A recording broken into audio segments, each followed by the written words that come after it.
आइए दोस्तों देखते हैं एलसीएम एंड एचसीएफ का एक इतना ज़्यादा इंपॉर्टेंट टाइप देखने वाले हैं कि कोई भी आपकी ऐसी परीक्षा नहीं है जिसमें एलसीएम एंड एचसीएफ का ये टाइप ना पूछा जाता हो, क्योंकि ये एलसीएम एंड एचसीएफ का बहुत ही ज़्यादा इंपॉर्टेंट टाइप है। और मैं आपको बता दूं, इस टाइप को बहुत ही ज़्यादा स्टूडेंट ऑप्शन से करते हैं, और जो ऑप्शन से स्टूडेंट करते हैं उनका वो तरीका फेल हो जाता है। क्यों, कहाँ फेल हो जाता है कि जब वो एग्जामिनर पूछ ले कि उस संख्या के अंकों का योग क्या होगा, तब आप ऑप्शन से कैसे कर सकती हैं। तो इसलिए आपको इस क्वेश्चन का बेसिक भी आना चाहिए। अगर आप ऑप्शन के भरोसे रहोगे तो कहीं कहाँ अगर योग पूछ लिया तो आपको क्वेश्चन छोड़कर आना पड़ जाएगा, क्योंकि आप पर बेसिक आएगा नहीं। आप ऑप्शन से करते हैं तो आपको क्वेश्चन छोड़ के आना पड़ जाएगा।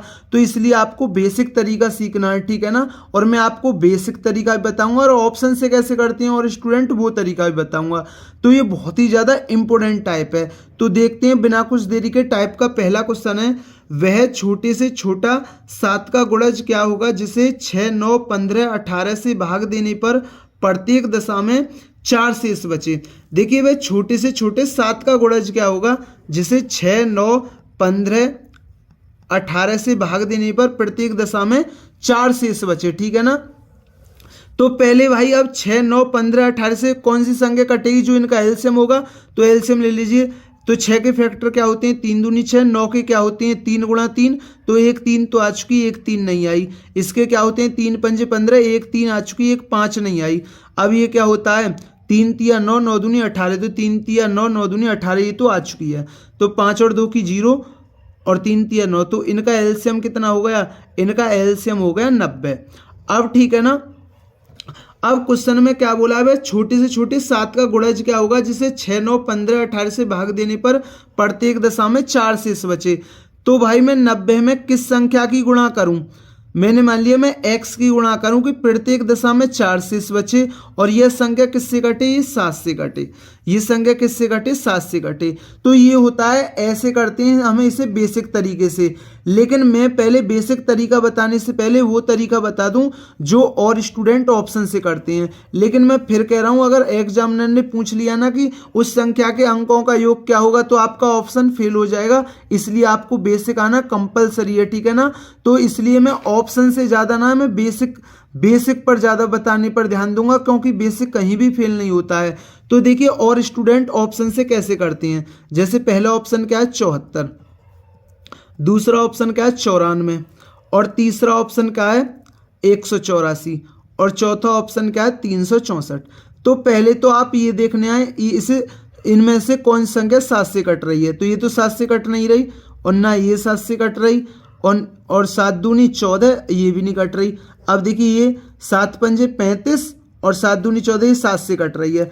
अगर आप कहोगे कि भैया 2 ऑप्शन ऐसे आ गए कि जो 7 से कट रहे हैं, ठीक है ना, ठीक है ना, आप कहोगे कि भैया 2 ऑप्शन ऐसे आ गए जो 7 से कट रहे हैं, तो फिर कैसे देखते हैं, ठीक है ना।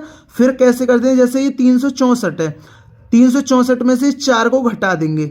अब 400 घटा देंगे, ये कितना बचा 360 बचा। अब ये 360 को ना एलसीएम से देख रहे हैं कि एलसीएम से कट रहा है या नहीं। अब ये 90, तो ये 90 से कट रहा है, ठीक है ना। तो ऑप्शन से इस क्वेश्चन को ऐसे करते हैं।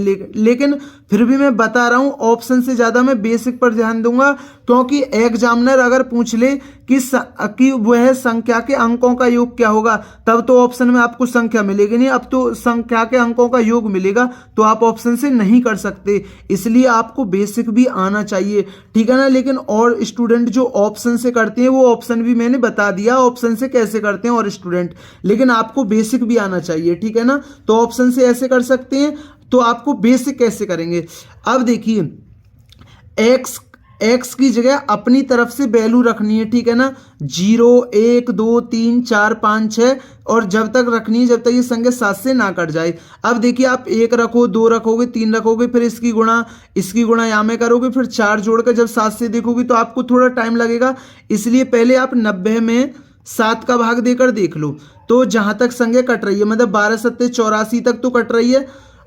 देखिए 7 से 7 एकन 7 और 7 दूनी 14, तो 6, तो 12 बार तक तो कट रही थी, ठीक है ना। 12 सत्ते 84 होता है, और बाकी बार नहीं कट रही थी। तो अब क्या लूंगा मैं, 6 लूंगा।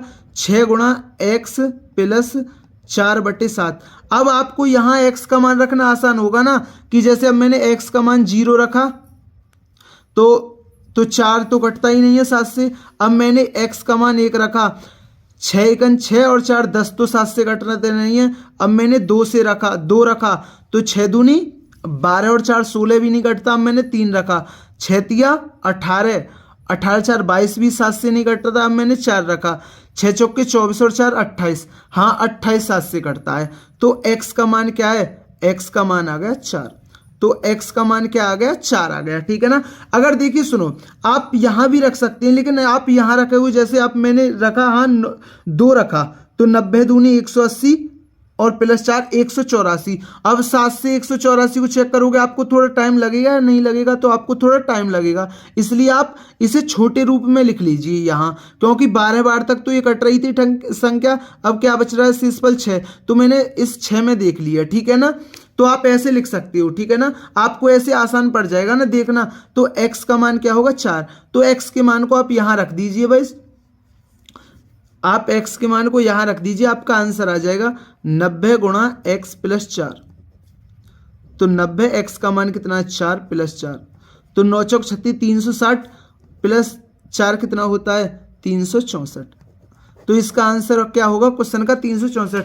अगर आपसे संख्या के अंकों का योग भी पूछ लेता तो योग कितना होता, 6 4 10 3 13, तो आंसर क्या हो जाता 13 हो जाता। अब 13 हो जाता, लेकिन जो स्टूडेंट ऑप्शन से करते हैं वो तो खेल जाते, क्योंकि उन पे तो ऑप्शन से आता है और ऑप्शन में मिलती 13 12 11 10, तो आपको छोड़ के आ जाना पड़ता। इसलिए आपको मैं कह रहा हूं ऑप्शन से कैसे करते हैं वो भी बता दिया, लेकिन आप पर बेसिक आना कंपलसरी है, क्योंकि देख लीजिए अगर और मैं आपको बताऊंगा भी ऐसा क्वेश्चन जिसमें वो संख्या के अंकों का योग पूछेगा, ठीक है ना। तो ये क्वेश्चन आपके अच्छी तरीके से क्लियर हुआ होगा। आइए इस टाइप का एक और क्वेश्चन देखते हैं जिससे टाइप आपके अच्छी तरीके से क्लियर हो जाए। तो देखते हैं इस टाइप का नेक्स्ट क्वेश्चन है, वह छोटी से छोटी संख्या कौन सी है जिसे 5 6 8 9 12 से भाग देने पर प्रत्येक दशा में एक शेष बचे परंतु 13 से पूर्णतः व्यक्त हो, ठीक है ना। अब देखिए 5 6 8 9 12 से भाग देने पर प्रत्येक दशा में एक शेष बचे, तो 5 6 8 9 12 से संख्या कौन सी कटेगी, जो क्या होगा उनका एलसीएम होगा, ठीक है ना। तो 5, अब 6 के फैक्टर क्या होते हैं 3 दूनी 6, 8 के क्या होते हैं 2 गुणा 2 गुणा 2, तो 1 2 तो आ चुकी, 2 2 नहीं आई। अब ये क्या होता है 3 गुणा 3, तो 1 3 आ चुकी, 1 3 नहीं आई। अब ये क्या होता है 4 3 12, 2 दूनी 4 3 12, तो 12 तो आ चुकी है, ठीक है ना। अब देखिए 5 और 2 की तो 0 हो गई। अब 3 दूनी 6 6 दूनी 12, 12 थी 36, तो एलसीएम क्या होगा, एलसीएम होगा 360, ठीक है ना। अब मैं 360 में किस संख्या की गुणा करूं कि प्रत्येक दशा में एक शेष बचे परंतु ये संख्या किससे व्यक्त हो जाए, 13 से पूर्णतः व्यक्त हो जाए, ठीक है ना। तो आप बेस से कैसे करेंगे, लेकिन मैं फिर ऑप्शन से बता देता हूं ऑप्शन से कैसे करते हैं। तो 361 और दूसरा ऑप्शन क्या है 721 और तीसरा ऑप्शन क्या है 1801 और चौथा ऑप्शन क्या है 3601। अब देखिए पहले 13 से देखना है सबको कि 13 से कट रही है या नहीं कट रही, ठीक है ना। अब देखिए 13 दूनी 26, फिर 101 13 से नहीं कट रही, 13 पंजे 65, ये भी नहीं कट रहा, और 13 एकन 13, कितना बचा 5, 13 ती 39, ये भी नहीं कट रहा। अब ये 13 दूनी 26, 100 13 7 91 और 9 ये कट रहा है 13 से। अगर आपको दो ऑप्शन मिल जाते जैसे जो 13 से कट रहे हैं, ठीक है ना, तो आप क्या करते इसमें से 3601 में से क्या घटाएंगे, जो शेष बचता है एक को घटा देंगे तो कितना बचा 3600 बचा। अब इसको देखेंगे एलसीएम से कट रहा है या नहीं कट रहा, तो एलसीएम क्या 360 है, तो एलसीएम से कट रहा है, ठीक है ना।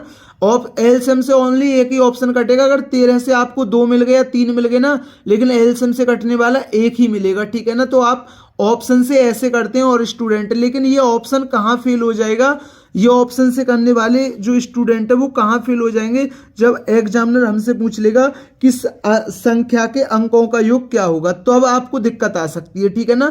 तो इसलिए आपको दोनों तरीके आने चाहिए। अगर आपसे अंकों का योग नहीं पूछा, संख्या पूछी है, तो आप ऑप्शन से कर सकते हैं, ठीक है ना। लेकिन अगर आपसे योग पूछ लिया तब तो आप बेसिक पर ही जाना होगा, ठीक है ना। तो इसलिए आपको बेसिक भी आना जरूरी है। अब देखिए मैं इस 360 को छोटा रूप करके लिख लेता हूं। अगर मैं 1 2 यहाँ रखूंगा, फिर देखूंगा कि मैंने अगर जैसे मैंने q का मान 2 रखे, q की जगह आप x भी ले सकते हो, जैसे मैंने अभी इससे पहले क्वेश्चन में x लिया था, ठीक है ना। अब कि मैंने q ले लिया, आप कुछ भी रख सकते हो, k रख सकते हो, कुछ भी रख सकते हो। अगर मैंने q की जगह पे 2 रखा तो 360 दूनी 720 और एक 720 और एक 721। जब आप 721 को 13 से देखोगे कट रही है ना कट रही, तो आपको टाइम लगेगा या नहीं लगेगा। तो इसलिए आप इसको छोटा रूप करके लिख लीजिए। 360 में मैं 13 का भाग दे दूं, 13 दूनी 26 और 13 सत्ते 91, तो कितना बचा, 9 बचा। तो मैं यहाँ 9 लिख लेता हूँ। 9 में मैं किस संख्या की गुणा करूँ जो प्रत्येक दशा में 1 से इस बचे पर 13 से पूर्णतः व्यक्त हो जाए। अब आप डायरेक्ट सोच सकते हो, देखिए मैं q की जगह 10 रख दूं, 9 धाम 90 और 1 91, ठीक है ना। आप डायरेक्ट सोच सकते हो 9 धाम 90 और 1 91 और 91 13 से कट रही है, तो q का मान क्या होगा हमारा 10 होगा, ठीक है ना। q का मान क्या होगा हमारा 10 होगा, ठीक है ना। अब आप 10 को यहां रख दीजिए, आपका आंसर आ जाएगा 360 गुणा q प्लस 1। अब देखिए 360 और q का मान कितना है 10 प्लस 1, तो ये कितना होगा 3601। तो क्या है वह छोटी से छोटी संख्या कौन सी है जिसे 5 6 8 9 12 से भाग देने प्रत्येक दशा में 1 से बचता है, परंतु ये 13 से पूर्णतः व्यक्त है, तो वो कितनी है 3601 है। तो दोस्तों मैं उम्मीद करता हूँ ये टाइप आपके अच्छी तरीके से क्लियर हुआ होगा। अगर दोस्तों वीडियो अच्छी लगी हो तो वीडियो को जरूर लाइक किया करें, चैनल पर नए हैं तो चैनल को जरूर सब्सक्राइब किया करें। थैंक यू दोस्तों।